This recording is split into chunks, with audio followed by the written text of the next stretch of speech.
بسم اللہ الرحمن الرحیم۔ السلام علیکم ورحمۃ اللہ وبرکاتہ۔ من و سلوہ کے بارے میں حضرت موسیٰ علیہ السلام کے ذریعے بنی اسرائیل کو حکم تھا کہ تم لوگ اس کو روزانہ کھا لیا کرو، کل کے لیے ہرگز بچا کر نہ رکھنا۔ مگر کمزور یقین والے لوگوں کو یہ خوف لاحق ہوا کہ اگر کسی دن من و سلوہ نہ اترا تو ہم اس بے آب و گیا چٹیل میدان میں بھوکے مر جائیں گے۔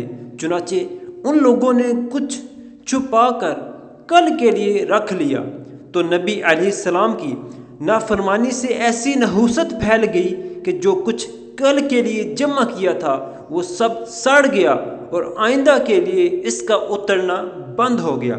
اسی لیے اللہ پاک کے پیارے محبوب صلی اللہ علیہ وسلم نے ارشاد فرمایا، بنی اسرائیل نہ ہوتے تو نہ کھانا کبھی خراب ہوتا اور نہ گوشت سڑتا۔